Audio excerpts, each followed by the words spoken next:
When you start out with filmmaking, you may be quickly asking yourself, why do my shots not look like in the movie I saw yesterday? And the answer might be your lack of light usage. But where to start? Also, I'm broke. Don't worry, random filmmaking fellow. I'm gonna give you a quick summary of all kinds of light you can start with. And with quick, I mean like 3 minutes quick.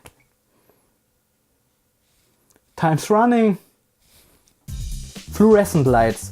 They're a cheap and easy solution to start your lighting game with. You can get soft boxes for around $50. They have a lifespan of 6,000 hours. They are daylight balanced. They are very energy efficient, which means they give you 3 times as much light as a halogen on the same watt count. Downsides are they need 5 to 10 minutes till they reach their full amount of light. If you want to use them for filming, I wouldn't start under 4 bulbs because they're just too weak for that. And you should keep an eye on the CRI, especially on cheap bulbs, but I will go into detail with that later.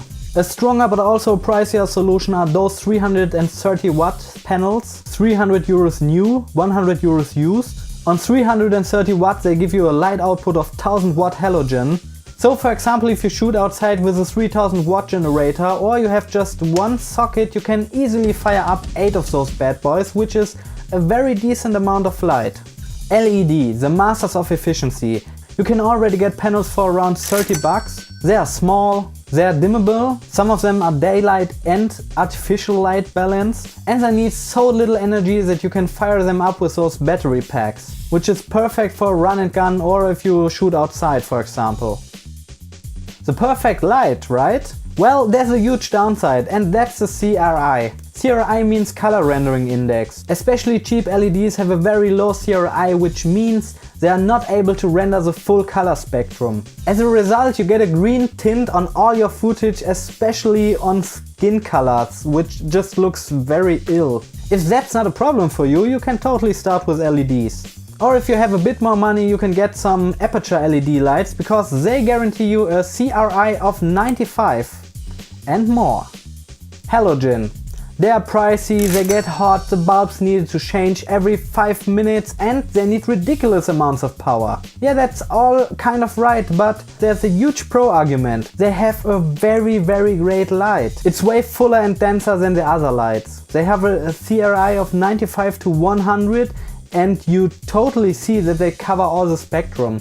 The cheapest solution here are those 800 watt red hats for 50 euros on eBay or Amazon. But with them you really get a 50-50 chance if they die after 10 hours or not.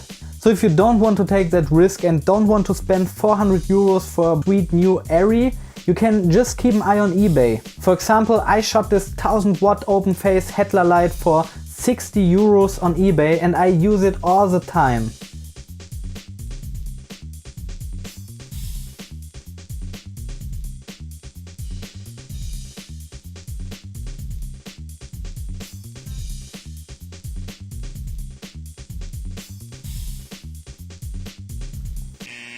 Time's up!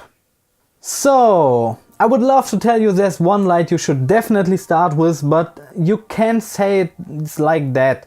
But if I would have the chance to travel back in time and give my younger self some advice, I would recommend the halogen light. Because when I see the prices of used halogen lights on eBay now, I would totally have started with halogen because the light quality is just amazing. And for me it's somehow the archetype of light.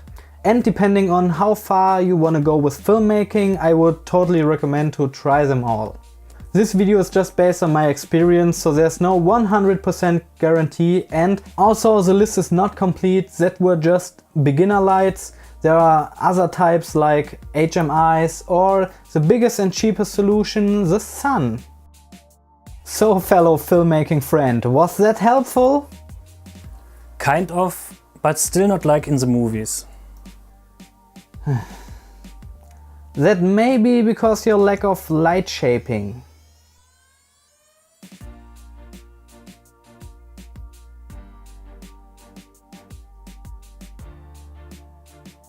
Okay, we will cover that in the next episode. And as always, somewhere something incredible is waiting to be created. Cheerio!